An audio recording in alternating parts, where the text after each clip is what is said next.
What is up, everyone? Welcome back to Let's Play Dark Souls 2.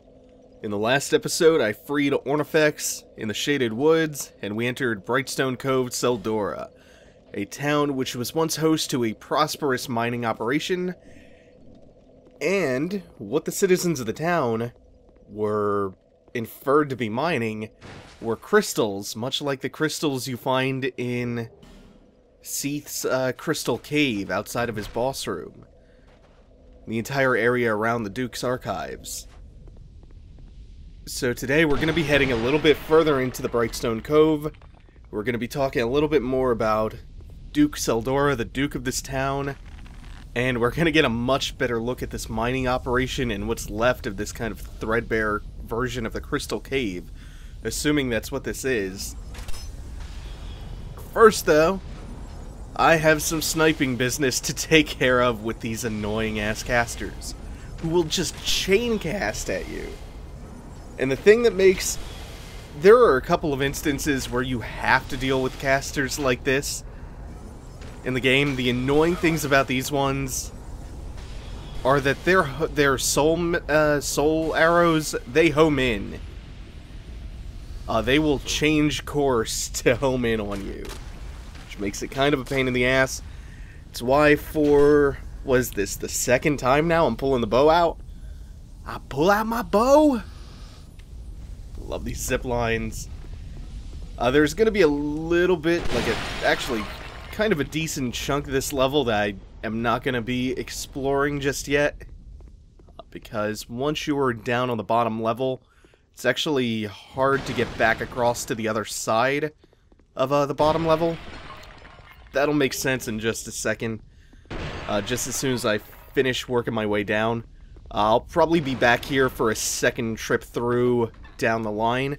For now, I'm mostly going to be taking the critical path just to get to Ornifex and just to get to the boss. Come on out. Come on. I'm not going to hurt you. I lied.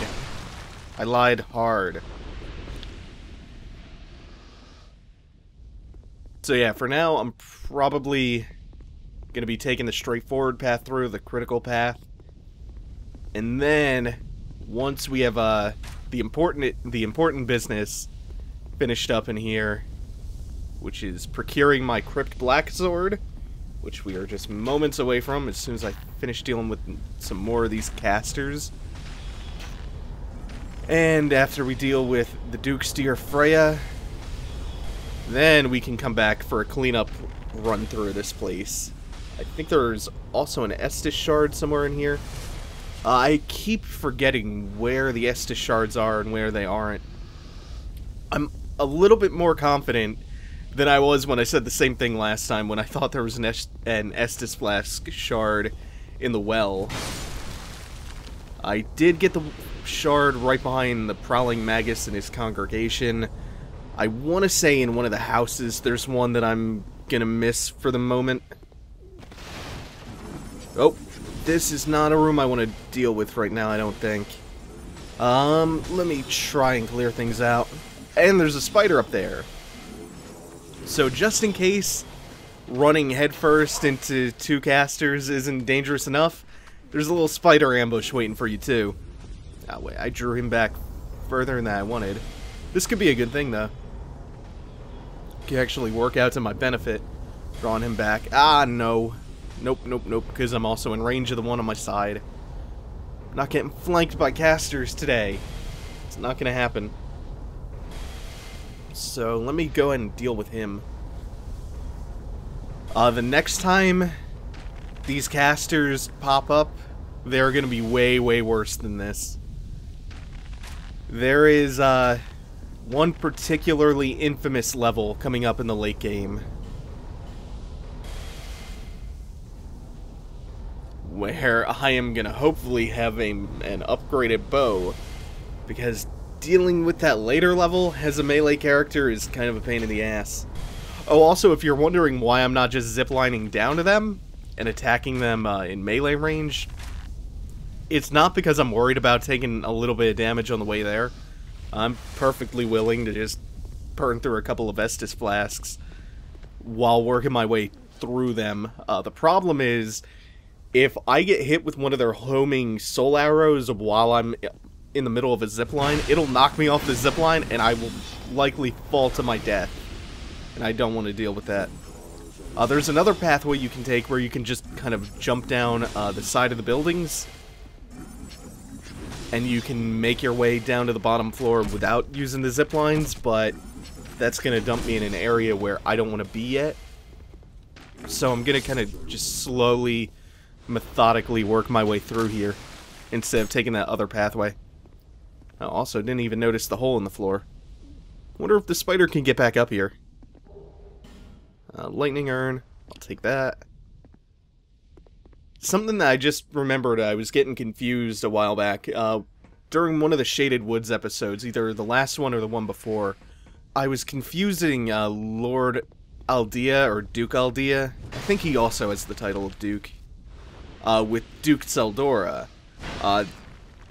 This is kind of throwing a wrench in one of my theories, because as far as I can tell, they're both pretty nuts with the experimentation, and they're both obsessed with immortality, which both give them somewhat slight ties to Seath, but obviously Duke Zeldora having the Duke title as well, plus something else coming up, I think that links Zeldora more to Seath than it does Aldea.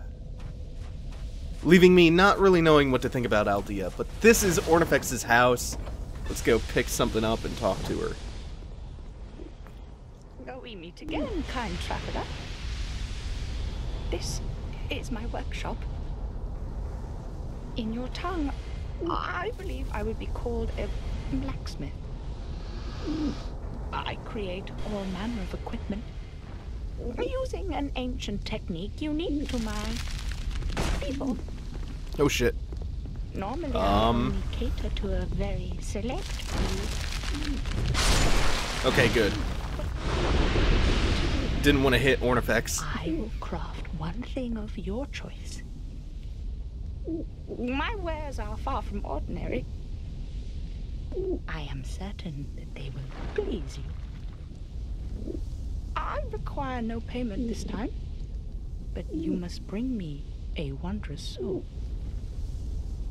My technique absolutely requires it. I trust you will understand. Okay, like she said, she doesn't require payment for the soul, but of course we still have to trade her the soul of Nito to pick up the Crypt Blacksword. And Ornifex here is the higher level weapons dealer, her trader, I guess. And real quick, pick up this flame butterfly, and then I am gonna go upgrade the Crypt Blacksword real quick, and we will be back in just a moment. Also, if I didn't point this out, a lot of people miss this bonfire because you can't open the door from the other side, so you have to come down through that hole in the hole in the ceiling, or the ladder. Either way, I will be back in just a moment. There it is. It's a little bit wider than I remember it being, so I think it still more closely resembles the Dragon Slayer than the standard greatsword does, but it's kind of fat. It's not a perfect replica of the Dragon Slayer like I was hoping it would be. Oh, gonna run straight past these two. That's gonna dump me out here, and from here, which should be... Yep, there it is. Get up there.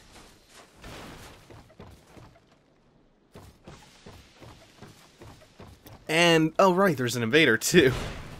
Oh no. Missed my very first strike with my shiny new weapon. It is nice and all black though. Oh, these things. They're the spiders wearing hollows as skin suits, basically. Like little spider backpacks. Parasitic backpacks. Actually, they look a lot like necromorphs. The long-awaited return of the hipster necromorph and his vegan lifestyle. Get back there. You can also knock him into the spikes, or you can cause him to path into the spikes to get to you. And he will take very slight damage over time. Otherwise, though, not a big deal. Not the toughest Black Phantom we've encountered. I'm still reeling from that fight against Explorer Roy in the Grave of Saints. Jesus Christ, that fight was bad. Coming into this chamber, I think we have a couple of more of the Necromorph Spider-Men. No, we have... Oh, god damn it, those things creep me out. We don't go to Ravenholm anymore. A little bit more about Duke Seldora. He founded this prosperous mining town, or once prosperous, I guess. And it was then overrun by the spiders that we're now starting to encounter more and more frequently. And nobody heard from him again after the town was overrun by spiders, so everyone just assumed that Duke Seldora was killed. But nobody could confirm or deny that because they couldn't get close enough to the town with all the spiders in the way. Lots of arachnophobic explorers didn't want to get too close to confirm or deny the Duke's death. But the spiders are in all likelihood his doing. He probably brought them, or at least was complacent in watching them overrun the town. He is obsessed with spiders, as we're going to come to find out a little bit more in just a second as we head towards the boss. These bridges of webs, they bear such an uncanny resemblance to the invisible bridges that you have to go down to get to Seath. Yet another comparison between the two. And the boss we're coming up to is the Duke's dear Freja. And from the Duke's dear Freja, we gain access to yet another great soul. We will embrace our second great soul and touch the second primal bonfire in just a moment. Also interesting to know, in New Game Plus, this is also where you get the old Pale Drake soul, the soul of Seath. But more on that in just a second.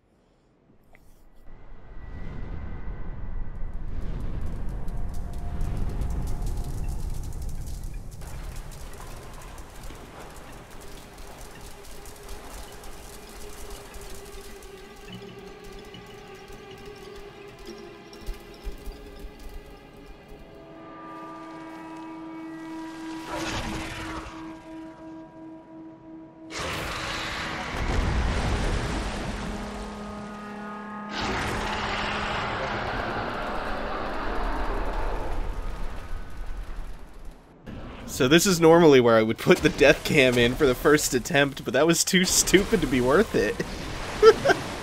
Oh, I got stomped in the head. So I'm gonna mostly ignore the miniature spiders that Freya calls in as ads for the fight. I believe your movement speed might be reduced slightly in this kind of swampy morass. Either way, I'm not moving at full speed, just because of the my equipment load. I'm way over 80% with a Crypt Blacksword. It's not going to matter that much, though. I am not going to need to quick roll, I don't think. Fat roll should do the trick. I'm mostly just going to be relying on running. I have to watch out for a couple of Freya's attacks. She has an attack where she starts lobbing out globs of stuff at you. She has a hyper beam. Mostly what she's going to be using, though, are her leg stomps in this attack, where she rears back with her mandibles and lunges forward, and that does a huge amount of damage. Takes some decent reactions. I think this is... yeah. If you spend too much time at long distance, then she rears her head back and starts rotating around the room, firing a hyper beam at you. Giant spider used hyper beam. If you get hit by it, it's super effective. You can only damage the Duke's dear Freya by hitting one of its two mouths, which, oh god, I love this design. Just something that simple, like adding a mouth on the other side of the spider, makes it that much more intimidating looking. So I was dancing around this up until a few seconds before I entered the fog gate, but the connection to Seath is cemented by the fact that it's here you get the old Pale Drake soul in New Game Plus, the soul of Seath, the Scaleless. Much like you get the old Dead One soul from New Game Plus, the Rotten. I say this is where you get it because Freya herself, the spider, is not connected to Seath. She's not Duke Seldora either. She doesn't drop the Great Soul or the Pale Drake soul like the other three bosses. Instead, when you kill her, you see that she's actually guarding the souls. Tark actually says something at one point, something along the lines of his master, the man who created him, Duke Seldora, was immortal and he takes on many forms. But he can't be the spider here because we're actually going to meet him soon.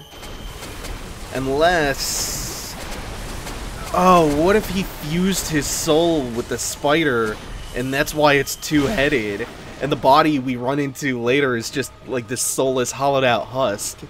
Maybe. I actually hadn't considered that up until now. I've also been kind of wondering why Freya might be important anyway, or if she was just some huge, impressive spider that he holds more dearly than the others. Because she's just, like, such an impressive specimen or something. Another theory I toyed around with is, what if it's kind of like a pinwheel situation and he tried to make his beloved wife immortal by transplanting her soul into the spider or something? Or maybe wife and child, which would account for the two heads. Kind of pinwheel-esque situation. I think all of those possibilities are really open from the limited amount we know about the two. Alright, so we've embraced our second Great Soul. If we were to go back and burn a bonfire aesthetic, or if we were to come back here in New Game Plus, we would also be able to pick up the old Pale Drake soul, the Soul of Seath, the Scaleless. By the way, in New Game Plus, I forgot to mention this, but she scared the hell out of me in New Game Plus, because when you're on that cliffside heading towards Prowling Magus and his congregation, she actually pops up the side of the cliff and you can fight her there. Oh, dude, yeah, it's scary. Okay, that was Duke Seldora. And I'm gonna pop my regular shield back on, because we actually have one more quick fight. This is the body of Vengarl. If we had taken an alternate pathway in the shaded woods back near that misty area that I just kind of wanted to get through as quickly as possible, we would have come across the head of Vengarl, who was once a very ferocious warrior Ferosa. Also, I'm not doing much damage because I don't have the strength to wield the greatsword in one hand, so yeah. I will be heading back to talk to the head of Vengarl later on. If you talk to the head of Vengarl, you get his helmet, which is pretty cool looking. And from the body here, you actually get his armor. But I want to be a little bit careful with him, because he is more dangerous than he looks. And he already looks kind of dangerous. So there's his armor. Here is the second of 4 primal bonfires lit. That's going to do it for now. We'll talk more about the Duke Seldora, the kick-ass Crypt Blacksword, which we just picked up, and we'll start heading towards Belfry Luna and Sinner's Rise for the 3rd primal bonfire and the 3rd Great Soul next time. Thanks for watching, everyone. Take it easy. Have a good one.